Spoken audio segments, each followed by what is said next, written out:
Wapenzi watazamaji wangu, kwa mara nyingine tena niko mbele yenu ili kuweza kuzungumza nanyi, kubadilishana nanyi mawazo na kupeana fikra juu ya maandiko matakatifu ya Mwenyezi Mungu Subhanahu wa Ta'ala.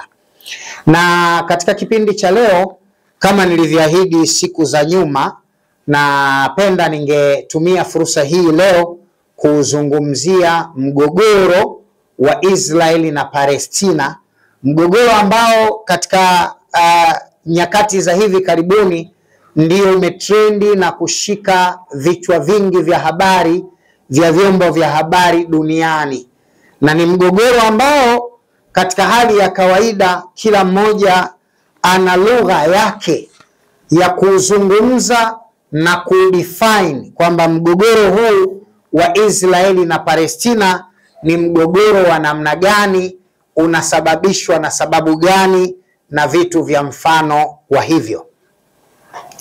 Wapenzi watazamaji, mgogoro wa Israeli na Palestina ni moja kati ya migogoro au ni moja kati ya mgogoro mkubwa ambao unatofautiana kwa sababu mbalimbali ambazo watu wamekuwa wakizifahamu. Kwa mfano, wako baadhi ya watu wanaamini kwamba mgogoro wa Palestina sababu... A'udhu billahi minash shaitani rajim. Bismillahir rahmanir rahim. Assalamu alaikum wa rahmatullahi wa barakatuh. Innal hamdalillah, alhamdulillahi alladhi asra biyadihi laylan minal masjidil harami ila al-masjidil aqsa alladhi barakna hawlahu linuriyahu min ayatina innahu huwa sami'un basir. Ashhadu an la ilaha illa Allah wahdahu la sharika lah wa ashhadu anna sayyidina Muhammadan abduhu wa rasuluh. Rabbi shrah li sadri wa yassir li amri wahlul 'uqdata min lisani yafqahu qawli. Subhanaka la ilma lana illa ma 'allamtana innaka antal alimul hakim. Amma ba'di.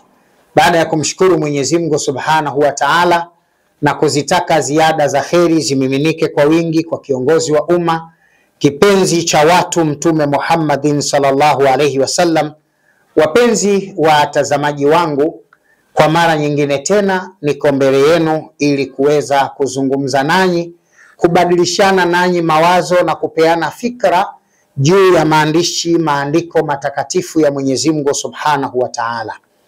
Na katika kipindi cha leo, kama nilivyoahidi siku za nyuma, napenda ningetumia fursa hii leo kuzungumzia mgogoro wa Israeli na Palestina, mgogoro ambao katika nyakati za hivi karibuni ndio umetrendi na kushika vichwa vingi vya habari vya vyombo vya habari duniani, na ni mgogoro ambao katika hali ya kawaida kila mmoja ana lugha yake ya kuzungumza na kudefine kwamba mgogoro huu wa Israeli na Palestina ni mgogoro wa namna gani, unasababishwa na sababu gani na vitu vya mfano wa hivyo.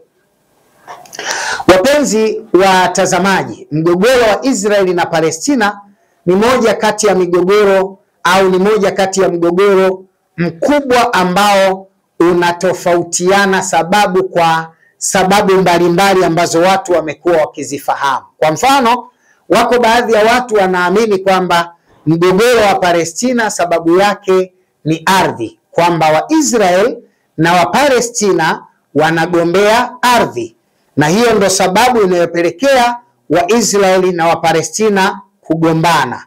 Lipo kundi linaamini hivyo na wako watu wengi wanaamini hivyo, na wanatoa sababu na maelezo kadha wa kadha kuonesha ni kwa sababu gani mgogoro huu unakuwa ni mgogoro wa ardhi.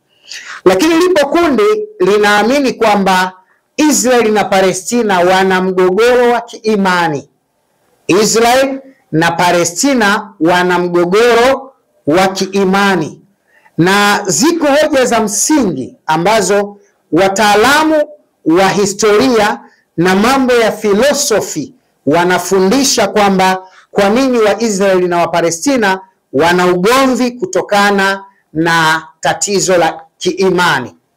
Na hawa miongoni mwao wanasema shida kubwa ya mgogoro wa Israeli na Palestina ni umiliki wa hekalu la Nabii Suleimani au Masjid al-Aqsa au msikiti wa Baitul Maqdis, ambao katika mukadima wangu ndipo nimeanza kuzungumzia aya iliyoko katika suratu Bani Israil, sura ya 17 ama suratu Isra, ambayo Mtume sallallahu alayhi wasallama alielezwa na Mwenyezi Mungu Subhanahu wa Ta'ala asafiri kwenda katika msikiti huu na baadaye kutoka hapo kuelekea mbinguni, safari iliyopelekea ibada ya swala 5 kuamrishwa kwa Waislamu inayotokana na safari hii ya Isra.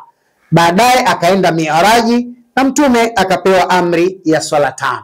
Sasa Mwenyezi Mungu Subhanahu wa Ta'ala katika suratu Bani Israil aya ya kwanza anasema subhanalladhi asra biabdihi laylan min almasjidil haram ila almasjidil aqsa alladhi barakna hawlahu linuriyahu min ayatina innahu huwa samiun basir.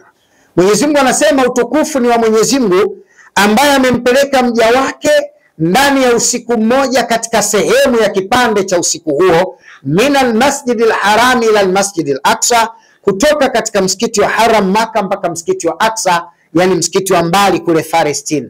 Alladhi barakna hawlahu, msikiti ambao Mwenyezi Mungu anasema ameubariki na vinavyouzunguka msikiti huu Mwenyezi Mungu Subhanahu wa Ta'ala pia amevibariki. Linuriyahu min ayatina, na tulimpeleka katika safari hii Muhammadi ili tumuonyeshe katika kudura zetu za kiungu, ili tumuonyeshe katika maajabu yetu, ili tumuonyeshe katika dalili za uwepo wa Mwenyezi Mungu Subhanahu wa Ta'ala.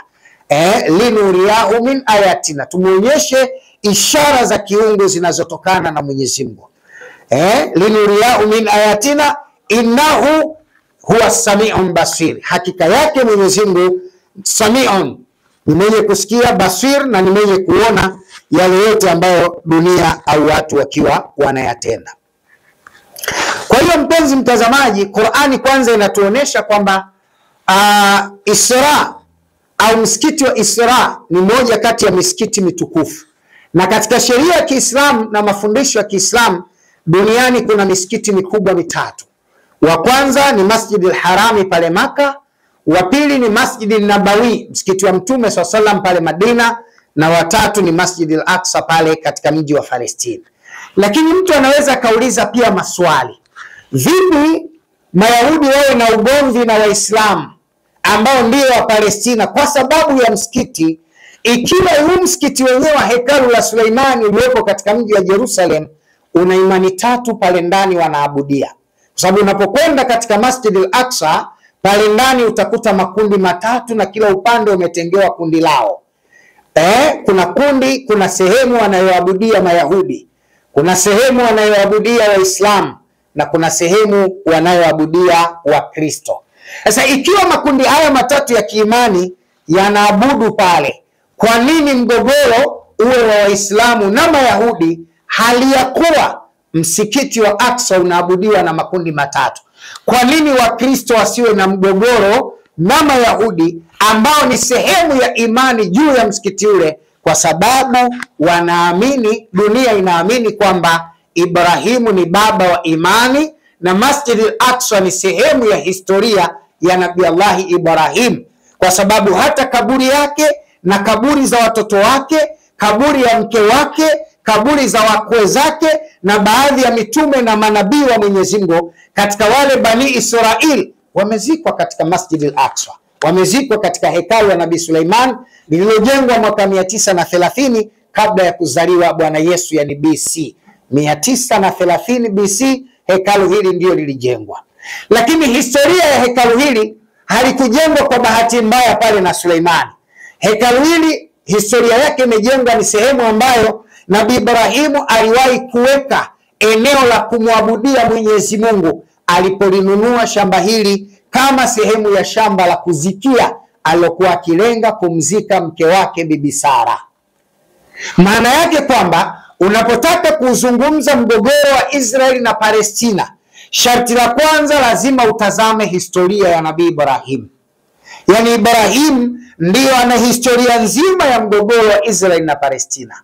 Nabii Ibrahim ndiyo atakupa ramani ya kuwafanya Mayahudi pamoja na Waislamu wanagombana na kwa nini Wakristo hawaingii katika mgogoro huu.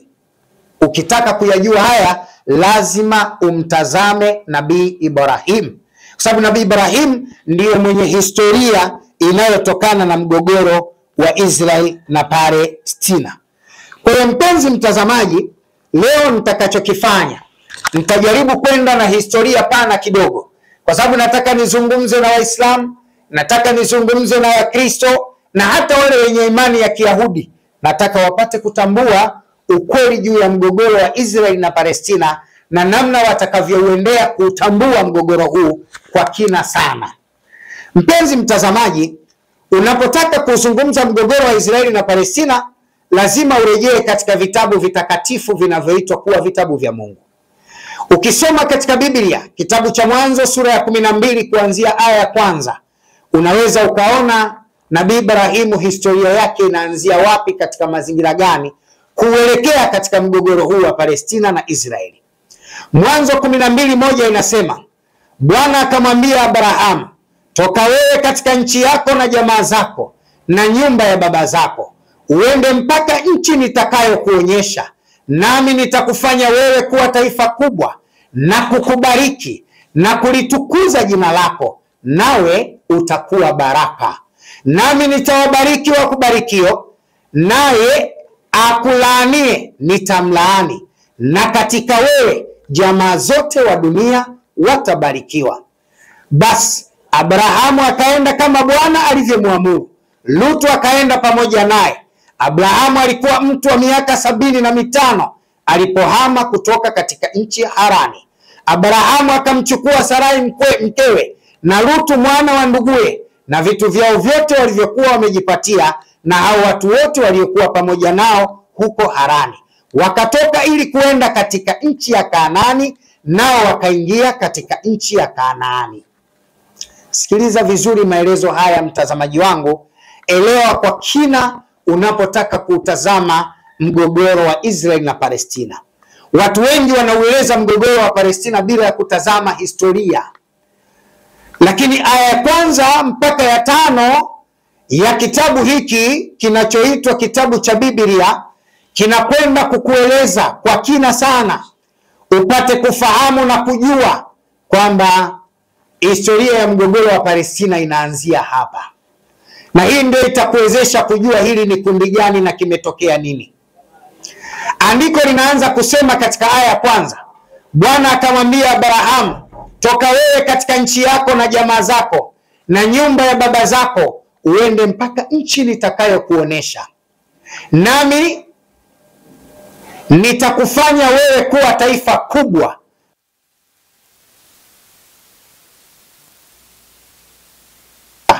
nami nitawabariki wakubarikio, naye akulaanie nitamlaani, na katika wewe jamaa zote wa dunia watabarikiwa. Na kwa kuwa Ibrahimu ndiyo baraka ya dunia, mtu yeyote anayetaka kujiegemeza kwenye imani ya Mwenyezi Mungu, sharti la kwanza lazima awe anamkubali Nabii Ibrahimu. Sharti la pili awe anakubali kumbariki Nabii Ibrahimu. Kwa hiyo kuna vitu viwili hapa, kuna kumwamini na kumkubali, lakini jambo la pili kumbariki. Yani wewe unayejiita mwana imani, wewe unayejiita kwamba ni mtoto wa Ibrahimu, wewe unayejiita mwana wa imani ya Mwenyezi Mungu, baraka za Ibrahimu zina masharti mawili. Kwanza kumbariki kwa kumwamini, lakini pia kumtakia baraka. Na tendo hili katika dini zote duniani, kundi pekee linalofuata aya hii ya Biblia ni Waislamu peke yao. Ni maneno magumu kidogo, kwa wewe usiye Muislamu utaumia katika maneno haya, na inaweza ikafika mahala ukajipa shida, na inaweza ikafika mahala ukaona pengine ninachokisema sio cha msingi sana, lakini ruhusu akili yako ifanye kazi ili ujifunze hiki ninachotaka kukufundisha na uone ukweli juu ya jambo hili. Mwenyezi Mungu anasema, nami nitakufanya uwe taifa kubwa, aya pili, na kukubariki na kulitukuza jina lako, nawe uwe baraka. Aya 3 Mungu anasema katika Mwanzo 12:3, nami nitawabariki wakubarikio na nitawalaani wakulaanio. Kwa Mungu kwanza atawabariki wanaombariki Nabii Ibrahim. Nimesema kundi pekee linalombariki Nabii Ibrahim duniani kwa sasa kiimani ni Waislamu peke yao. Makundi mengine yote hayajui wala hayana namna ya kumbariki Nabii Ibrahim.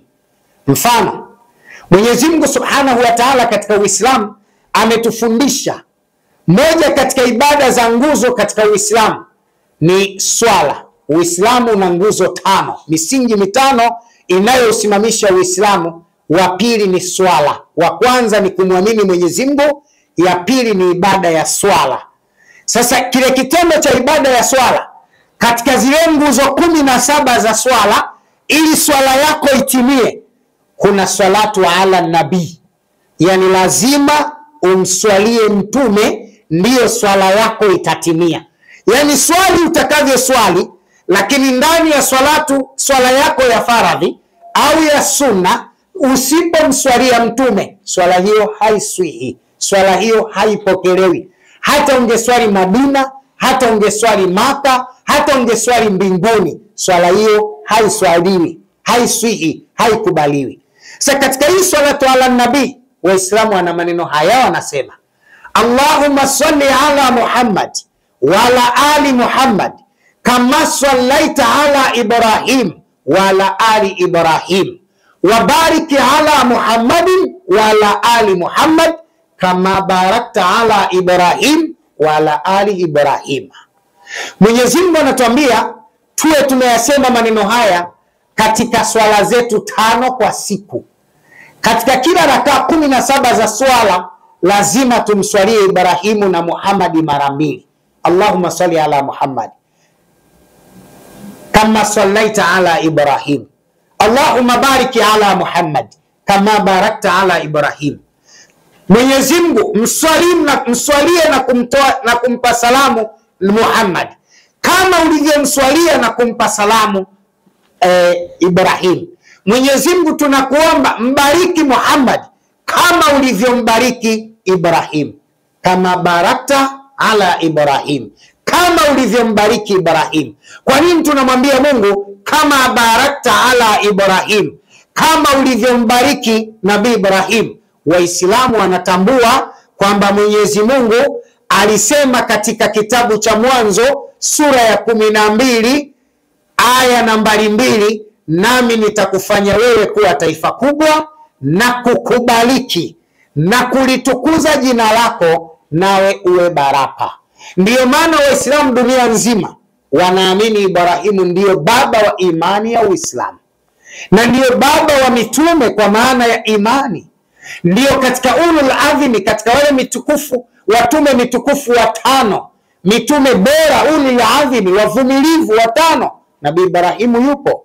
Kwa hiyo Ibrahimu ana siri kubwa ya kuwa kiongozi na mkuu katika familia ya unabii na mitume, na ndiyo baba wa imani wa Waislamu.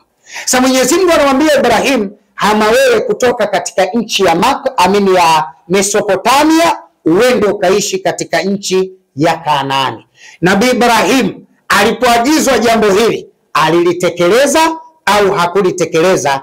Mpenzi mtazamaji wangu, naomba ufuatane nami ili uone Nabii Ibrahimu alayhi salatu wasalam alipoagizwa juu ya jambo hili kama alilitekeleza au hakulitekeleza.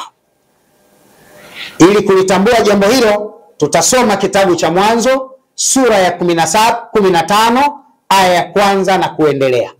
Biblia Union Version 1952 sura ya 15 kuanzia aya ya 1 tunakwenda kuzungumza vipi. Je, baada Mwenyezi Mungu kumtaka Nabii Ibrahim ahame kutoka Harani aelekee katika nchi ya Kanaani, alifanya hivyo? Alitekeleza amri na aliishi Kanaani kama ilivyotakiwa? Hapa sasa tunaona baada ya kuwa amefika Kanaani nini kilichofuata. Andiko linasema baada ya mambo hayo yote neno la Bwana likamjia katika njozi, likamjia Abraham katika njozi likinena, usiogope, mimi ni ngao yako na thawabu yako kubwa sana. Abrahamu akasema, ewe Mungu wangu, utanipa nini? Nami naenda zangu hali ya kuwa sina mtoto, na atakayerithi nyumba yangu ni huyu Eliazeri Mdameski? Abrahamu akasema, tazama, hukunipa uzao, na mtu aliyezaliwa nyumbani mwangu ndiye mrithi wangu. Nalo neno la Bwana likamjia likinena, huyu hatokurithi, bali atakayetoka katika viuno vyako ndiye atakayekurithi.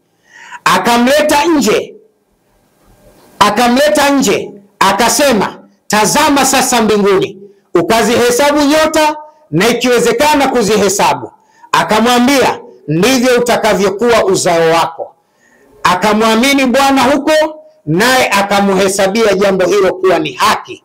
Kisha akamwambia, mimi ni Bwana niliyekutoa katika nchi ya Uru wa Wakaldayo, nikupe nchi hii ili iwe urithi kwako.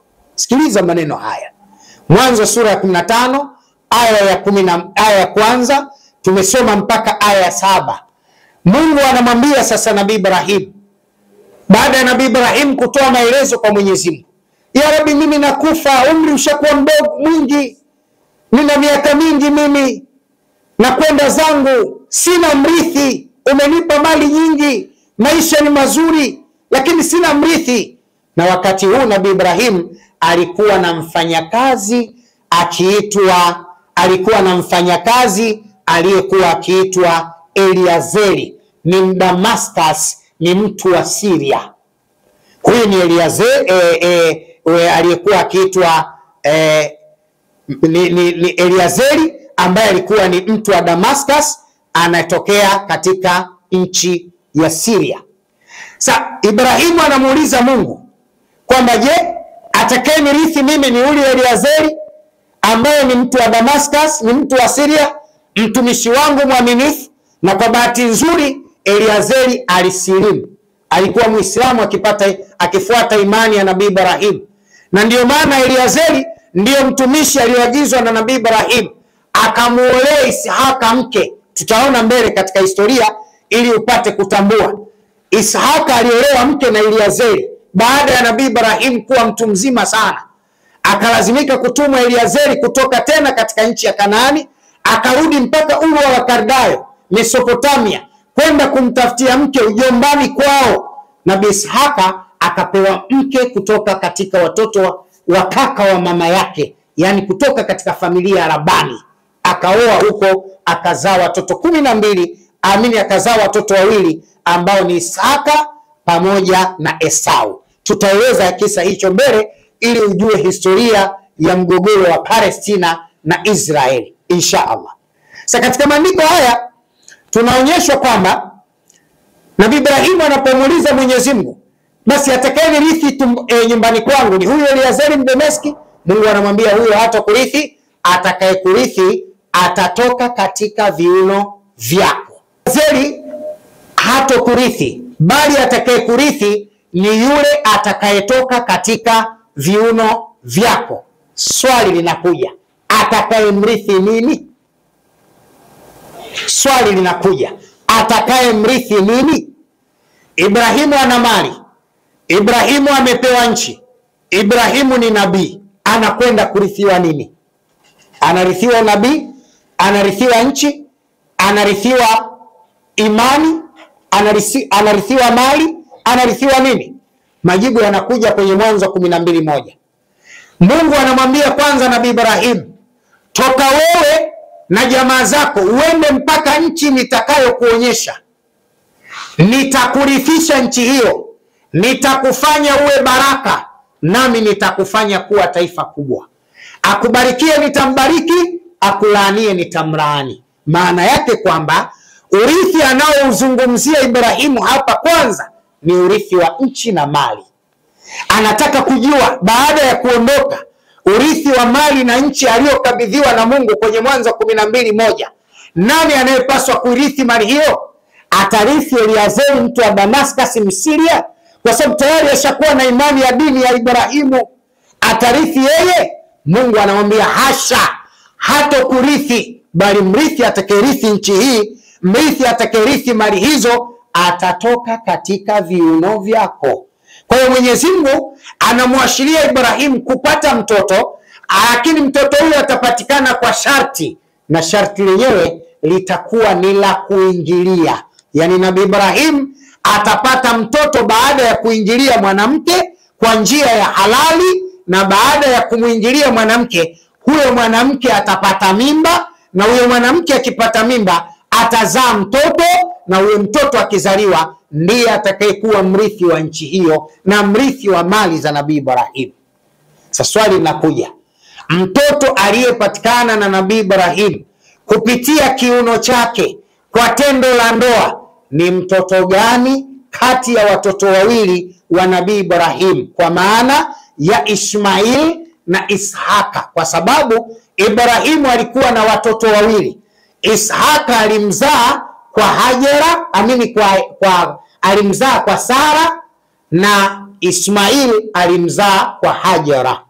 Ishaka alimzaa kwa Sara, na Hajara akamzaa Ismail. Kwa hiyo Nabii Ibrahim alikuwa na watoto wawili. Ukitaka kujua ni mtoto gani aliyekusudiwa kurithi kwa njia ya viuno vya Nabii Ibrahim, utaiona historia hii katika Mwanzo sura ya 16 aya nambari 1 na mpaka nambari 6. Sikiliza vizuri mafundisho haya ili upate kujua mrithi halali wa ardhi ya Palestina ni nani, kwa sababu kule anasema atakayekurithi yule atakayetoka katika viuno vyako. Mwanzo 16:1 inasema, basi Sarai mkewe Ibrahimu hakumzalia mwana, naye alikuwa na mjakazi Misri jina lake Hajiri. Sarai akamwambia Abrahamu, basi sasa Bwana amenifunga tumbo ili nisizae, umuingilie mjakazi wangu, labda nitapata uzao kwake yeye. Abrahamu akasikiliza sauti ya Sarai mkewe. Sarai mkewe Abrahamu akamtoa Hajira Misri mjakazi wake, baada ya kukaa katika nchi ya Kanaani kwa miaka 10, akampa Abrahamu mumewe awe mkewe. Akampa Abrahamu mumewe awe mkewe. Biblia Mwanzo sura ya 16 mstari wa 4, andiko linasema Sarai mkewe Abrahamu akamtoa Hajira Misri mjakazi wake baada ya kukaa Abraham katika nchi ya Kanaani kwa miaka 10, akampa Abrahamu mumewe awe mkewe. Hapa kwanza Biblia inaondoa yale mafundisho ya uongo yanayofundishwa na baadhi ya wanatheolojia wa kiimani, hasa wa Kristo. Yani sipepesi maneno katika neno hili, hasa wachungaji wa Kikristo ambao wanasema Ismaili ni mtoto wa zinaa na kwamba Ibrahimu hakumuoa Hajara. Maneno haya sio kweli. Huku ni kumtukana na kumlaani Ibrahimu, na ukimlaani Ibrahimu kuwa ni mzinifu. Mwanzo sura ya 12 mstari wa 1 mpaka wa 5 unasema atalaaniwa kila mlaanie Ibrahimu. Kwa hiyo kama una itikadi Ibrahimu ni mzinifu, ana laana ya zinaa, wewe umelaaniwa kabla hajalaaniwa Ibrahimu.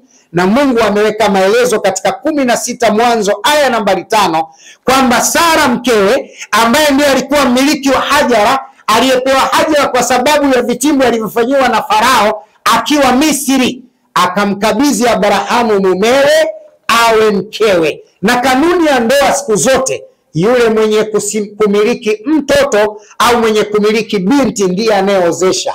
Kama wewe una mtoto umemzaa unamwozesha, na kama wewe una mtoto umemrithi utamwozesha, na kama wewe una mtoto unamiliki utamwozesha. Na kwa kuwa Hajara alikuwa ni mmilikiwa wa Sara na alikuwa mjakazi wake kwa amri ya Farauni, akamwozesha Abrahamu mumewe. Maandiko yanasema awe mkewe, sio hawala yake, sio ex wake, sio wa kudeti naye, awe mkewe. Kwa Ibrahimu alimuoa Bi Hajara na akawa mkewe. Aya nambari 4 inasema, basi akamuingilia Hajara naye akapata mimba, naye alipoona ya kwamba amepata mimba, bibi yake alikuwa duni machoni pake. Andiko linasema Ibrahim baada ya kumuoa Hajara akamuingilia Hajara. Kule andiko linasema katika Mwanzo 15 mstari wa 3 na wa 4 unasema, huyu hatokurithi Eliazeri Mdameski, bali atakayekurithi ni yule atakayetoka katika viuno vyako.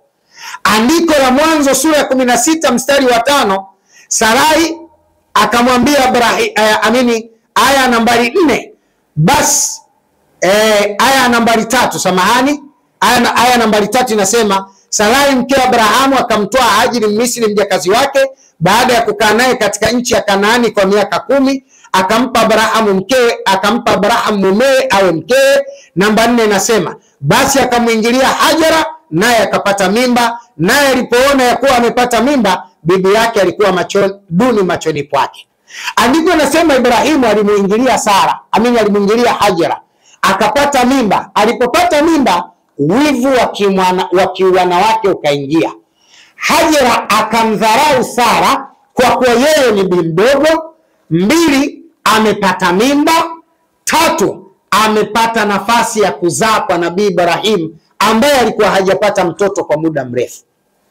Lakini tendo hili nasema Abrahamu alimuingilia Sara akapata mimba, Hajara akapata mimba. Kwa hiyo Hajara alizaa kwa njia ya nguvu za kiuno. Ili kuthibitisha maneno hayo, andiko linaendelea kusema aya 5, Sara akamwambia Abrahamu, ubaya ulionipata na uwe juu yako, nimekupa mjakazi wangu kifuani mwako, naye alipoona kwamba amepata mimba, mimi nimekuwa duni machoni pake. Bwana ahukumu baina yangu mimi na wewe. Naye Abrahamu akamwambia Sarai, tazama mjakazi wako yu mikononi mwako, umtendee lilo jema machoni pako. Sarai akamtesa, naye Hajara akakimbia kutoka mbele ya macho yake. Malaika wa Bwana akamuona Hajara katika chemchemu ya maji katika jangwa, chemchemu iliyoko katika njia ya kuelekea Shuri. Akamwambia, yani malaika wa Bwana akamwambia Hajara, wewe mjakazi wa Sarai, unatoka wapi na wewe unakwenda wapi? Naye akamwambia, mimi natoka mbele ya machoni pa bibi yangu Sara. Malaika wa Bwana akamwambia, rudi kwa bibi yako kanyenyekee chini ya mikono yake. Malaika wa Bwana akamwambia, hakika nitauzidisha uzao wako, wala hautahesabika kwa jinsi utakavyokuwa mwingi. Malaika wa Bwana akamwambia, tazama wewe una mimba, utazaa mwana wa kiume, nawe utamwita jina lake Ishmaeli, maana Bwana amesikia kilio cha mateso yako, naye atakuwa kama punda mwitu kati ya watu, na mkono wake utakuwa juu ya watu wote, na mikono ya watu wote itakuwa juu yake, naye atakaa mbele ya ndugu zake wote. Maandiko haya yanatosha mtazamaji wangu kujifunza kitu. Sara alipopata mimba, Hajara alipopata mimba, akatengeneza bifu ya wivu na Sara ambaye ni mmiliki wake halali, ambaye pia alimuozesha kwa Nabii Ibrahim. Ugomvi ulipokuwa mkubwa, Sara naye akarudisha kisasi, akamtesa Hajara, kwa sababu Jerusalem lilikuwa nyumba au eneo analopaswa kuishi Sara. Alipomtesa Hajara akakimbia. Wakati yuko njiani, malaika wa Bwana akamtokea Hajara, akamuuliza, unakwenda wapi? Akamwambia, nakimbia kutoka mikononi pa bibi wangu, ananitesa. Malaika akamwambia, rejea ukaombe radhi na nenda ukakubali matokeo, maana wewe hivi sasa una mimba, utazaa mtoto mwanamume, na huyo mtoto atakuwa kama punda mwitu kati ya watu, atakuwa mkono wake juu ya watu wote na mikono ya watu wote itakuwa juu yake, naye atakuwa taifa kubwa. Kwa hiyo kwa maneno haya, kwanza Mungu anaonyesha kwa Ismaili hakuwa mtoto wa zinaa, kwa sababu wakati mimba imeingia, Ismaili anafuatwa na malaika. Mama wa Ismaili anafuata malaika. Malaika wa Mungu hawezi kwenda kwa mwanamke mzinifu kwenda kutoa bishara njema. Malaika wa Mungu hawezi kutoa bishara njema kwa mtoto wa zinaa. Haya mawili yanaonekana Ismaili alikuwa ni mtoto mtakatifu. Nabii Ismaili anapewa taarifa mama yake akiwa tumboni kwamba wewe una mimba. Huyo mtoto atazaliwa awe mwanamume, na atazaliwa mtoto mwanamume na jina lake umwite Ishmaeli. Ili kuthibitisha kwamba huyu kweli alikuwa ni malaika wa Mungu, hata Hajara alipozaa huyu mtoto hakuzaa wa kike, alizaa kweli mtoto wa kiume. Ni kuonyesha nini? Ni kuonyesha kauli ya malaika ilikuwa ni ya Mungu, kwa sababu Mungu ndiye anayejua kilichopo ndani ya tumbo. 44:24 Isaya inasema, Bwana Mungu wako ndiye mkombozi wako, yeye aliyekuumba tumboni asema hivi, mimi ni Bwana, zaidi yangu mimi hakuna Mungu mwingine. Maana yake malaika anapotoa ujumbe wote kwenda kwa mtu, ujumbe ni wa Mungu, na Mwenyezi Mungu kupitia kinywa cha malaika anaonyesha mtoto wa kiume, na kweli alipozaa alizaa mtoto wa kiume. Akaambiwa mtoto huyu jina lake amwite Ishmaeli. Maana hata jina la mtoto wa Hajira pia alilipanga Mungu, hakupanga binadamu. Kupitia kinywa cha malaika akaambiwa mtoto huyu aitwe Ishmaeli. Yeye atakuwa taifa kubwa, yani Mungu atamfanya taifa kubwa. Na kwa taarifa yako, Ishmaeli ndiye aliyezaa Waarabu, kwa sababu Ishmaeli alioa Misri kwa ujombani kwake, akazaa mataifa ya Kiarabu. Waarabu historia yao wanatokana na Nabii Ishmaeli, ambao hawa katika historia ndio Waarabu. Na Waarabu leo hakuna anayepinga kwamba ni taifa kubwa, amelibariki na amelipa mali. Nani anaweza kuishi leo bila nguvu ya Mwarabu? Majibu hakuna, kwa sababu Waarabu wanamiliki mafuta. Dunia nzima ili maisha yao yaendeshwe yanahitaji mafuta. Mungu ameneemesha na kuwatukuza na kuwapa baraka nyingi taifa Nabii Ishmaeli, kizazi cha Nabii Ishmaeli. Lakini Mwenyezi Mungu katika hii anaonyesha kwamba amembariki naye atamfanya kuwa taifa kubwa. Mikono yake itakuwa juu ya watu wote, na watu wote mikono yao itakuwa juu yake. Mpenzi mtazamaji, mpaka hapa mrithi anayepaswa kurithi ardhi kwa mujibu wa aya hii anaonekana sasa anakuja kuwa Nabii Ishmaeli, kwa sababu kwa sifa ya kuwa mtoto wa viuno anaingia Nabii Ishmaeli, kwa sababu Ishmaeli mama yake Bi Hajira aliingiliwa na baba yake mzee Ibrahim, akapata mimba, malaika akatoa jina na Ishmaeli akazaliwa, na ndiye kizazi kilichokuja kuzibuka baadaye kuwa sehemu ya Wapalestina. Nitaeleza baadaye vipi Wapalestina wanaungana na Nabii Ishmaeli. Vipi Wapalestina wanaungana na Nabii Ishmaeli. Yakobo ni mtoto wa Isaka. Isaka ni mtoto wa Ibrahimu. Ibrahimu alikuwa na wana wawili, mmoja Ishmaeli, mwingine Isaka. Isaka alimzaa kwa Sara, na Ishmaeli amzaa kwa Hajira.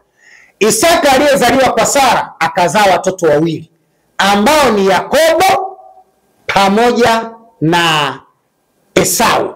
Yakobo na Esau ni watoto wawili wa Nabii Isaka waliozaliwa na baba yao Isaka. Isaka alioa ujombani akazaa watoto wa Kikurdish. Nilisema mwanzo, Eliazeri Mdameski kwa amri ya Nabii Ibrahim aliambiwa akamtwalie Isaka mtoto wa kike kutoka nyumbani kwao. Akaoa nyumbani kwa Labani, nyumbani kwa mjomba wake. Alipooa akapata watoto, akazaa watoto wawili ambao ni Ismail, ambao ni Yakobo pamoja na huyu Esau. Walipozaliwa watoto wawili, Yakobo yeye akazaa watoto 12. Hawa ndio wanaitwa wana wa Israeli. Narudia tena, Yakobo akazaa watoto 12. Hawa ndio wanaitwa wana wa Israeli. Esau yeye akaenda kuoa kwa baba yake mkubwa, yani akaoa katika kizazi cha Ishmaeli.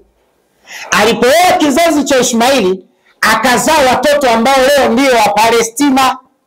Kwa Palestina ni damu ya Kiarabu na Kikurdish ni damu ya Kiarabu iliyotokea Mesopotamia. Mchanganyiko wa kabila Nabii Ishmaeli na Nabii Ishaka ndio inawafanya wa Palestina, na wao wakazaliwa pale kutoka katika kizazi cha Esau. Sasa basi, ikiwa Mayahudi wa leo, hawa wanaoitwa Mayahudi wa leo wa Zayuni, wanawakataa wa Palestina kiardhi, maana yake wanawakataa watoto wa Nabii Esau, ambao watoto wa Nabii Esau babu yao ni Nabii Ishaka, na Ishaka ana haki kutoka kwa Ibrahimu. Kwa nini wawakatae? Kwa nini wawafukuze? Kwa nini wawaondoe? Kwa nini wawaue? Ikiwa shida ni ardhi, kila mtu ana ardhi yake. Wayahudi wanaishi kwao, wa Palestina wanaishi kwao. Japo yako maeneo Wayahudi wanayakalia kwa mabavu maeneo ya Palestina. Lakini kuna jambo la kujiuliza. Kwa nini kunaendelea kuwa ugomvi? Na vipi inakuwa watoto wa Esau imani yao ni Waislamu na watoto wa Yakobo imani yao ni Judaism? Nani amewafanya kuwa na imani mbili hali ya kuwa ni watoto wanaotoka kwa babu mmoja, wanaotoka kwa bibi mmoja, Ishaka na mke wake? Vipi hiyo imekuwa? Mpenzi mtazamaji, tutaendelea katika kipindi cha pili ili nao upate kujua zaidi mgogoro wa Palestina na Israel, historia yake imeanzia wapi na kwa sasa wanagombea nini? Wanagombea ardhi au ardhi takatifu kwa maana ya hekalu la Nabii Suleimani.